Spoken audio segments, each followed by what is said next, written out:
It's past midnight, maybe 1 in the morning, maybe 2. The house is quiet, the world has stopped demanding things from you, and something strange is happening inside your head. You're lying in bed, or sitting at your desk with a lamp on, and your mind is moving fast. Not the anxious, scattered fast of a stressful afternoon, a different kind. Clear fast, sharp fast. Ideas are connecting to other ideas. You're seeing things about your life with a precision that feels new. You suddenly understand exactly what you've been doing wrong, exactly what needs to change, exactly what kind of person you want to become, and exactly how to get there. You grab your phone and type it all out. Notes, plans, promises. You feel it so clearly you almost can't believe it took this long to see. You tell yourself, tomorrow is the day. Tomorrow you wake up early, you hit the gym, you stop wasting time, you start the project, you fix the relationship, you change the pattern. You finally become the version of yourself you've been describing in your head for years. The certainty is physical. It sits in your chest like something solid. This time is different. You can feel it, and then you wake up. The alarm goes off. Or maybe you don't set one, and your body just surfaces slowly, heavy, without the sharp edges of the night before. You lie there for a moment, trying to find the version of yourself that existed at 2 in the morning. You look for the certainty, the clarity, the momentum. You look for the person who was absolutely sure that today was going to be different. That person is gone, and in their place is someone who is tired, unconvinced, slightly embarrassed about the notes they left themselves, and wondering why everything that seemed so obvious and urgent a few hours ago now feels vague and exhausting. You tell yourself you're weak, that you keep lying to yourself, that you always do this, feel motivated at night and fall apart in the morning, and maybe you just don't have what it takes to actually change. But that's not what's happening. Not even close. Here's what's really going on. The person who made those promises at 2 in the morning and the person who woke up unable to keep them are not the same mental version of you. Not because you're unstable or dishonest or self-sabotaging, because they were operating in completely different neurological and psychological states. States that produce completely different experiences of clarity, motivation, and possibility. And you have been trying to run your life as if those two states were continuous, as if what felt certain at night should still feel certain in the morning, without understanding why they're fundamentally different environments for the brain. Let's start with why 2 in the morning feels like genius. The first thing that changes at night is the noise. Not just the external noise, though that matters too, the internal noise. During the day, your brain is managing an enormous load. Tasks, social information, other people's expectations, deadlines, decisions, comparisons, notifications, performance. Your mind is in a constant state of reaction. You're responding to things as fast as they arrive, and there's very little space to think slowly or to zoom out and see the shape of your life from a distance. At 2 in the morning, almost all of that noise has stopped. No one is messaging you. No one needs anything from you. There are no competing demands on your attention.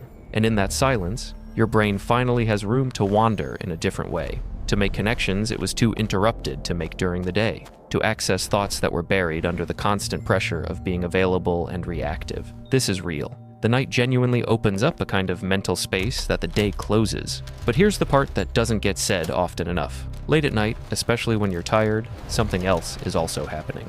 Your prefrontal cortex, the part of your brain responsible for critical evaluation, risk assessment, and realistic planning, is running at reduced capacity. Fatigue dials down your internal editor. The part of you that normally asks, is this actually realistic? Have I tried this before? What happens when the feeling fades? That part is quieter at 2 in the morning. And when your internal critic goes quiet, everything you imagine feels more possible than it actually is. The ideas don't just feel bigger, they feel more true, more certain, more resolved, not because they are, but because the mechanism that would normally push back on them is operating below its usual threshold. You're not thinking more clearly at 2 in the morning. You're thinking more freely. Those are completely different things. And in the dark, with the house quiet and your defenses down, freedom and clarity can feel identical. There's something else. At night, you're also physically and emotionally fatigued from the day. And fatigue, in a strange way, can lower the emotional barrier between who you are and who you want to be. The gap that feels enormous during the day, between your current life and the life you keep imagining,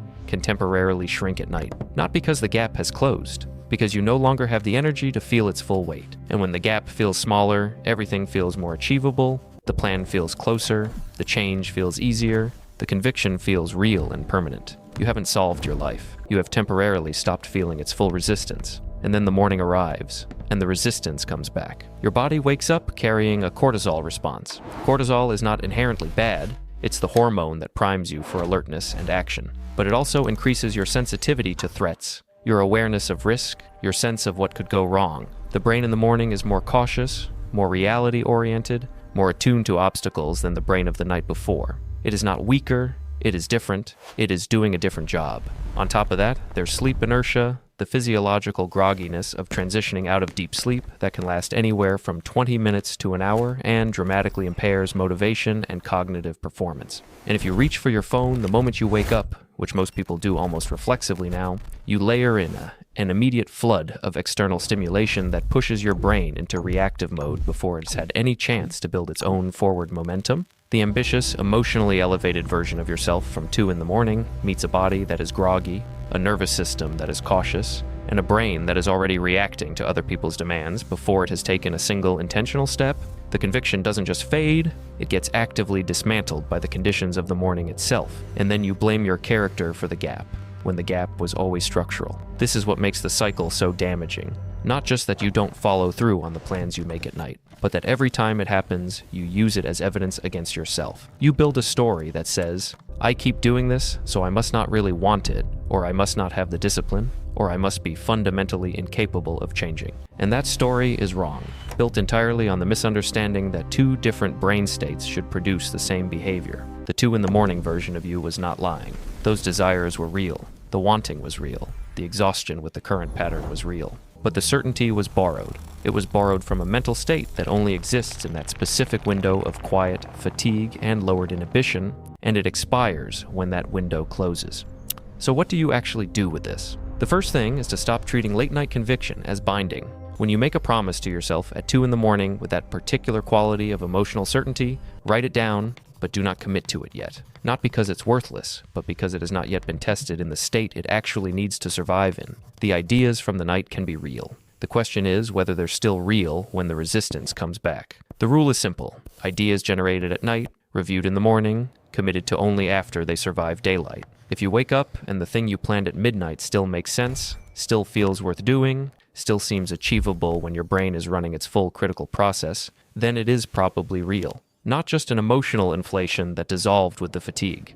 The second thing is to build a morning that protects your capacity to act before the resistance becomes overwhelming. This means the first 30 to 60 minutes of your day cannot begin with your phone. Not because of some abstract productivity principle, but because that window is when you have the best chance of bridging the gap between the night's ideas and the day's action. The moment you enter reactive mode, that chance collapses rapidly. The day begins to run you instead of the other way around. Third, create a system that does not depend on the feeling. The feeling you have at 2 in the morning is powerful, but it is not a system. It does not show up every day, it cannot be scheduled. What can be scheduled is a structure, a specific time, a specific action, a specific environment that makes the thing you want to do easier to start even when you feel nothing. Motivation follows action more reliably than it precedes it. You do not wait to feel like the version of you from last night. You build the conditions that make the action possible regardless of how you feel when the alarm goes off. And fourth, stop reading the morning gap as failure. The gap is not evidence that you are lying to yourself at night. It is evidence that you are a human being with a nervous system that functions differently at different times of day under different biological conditions.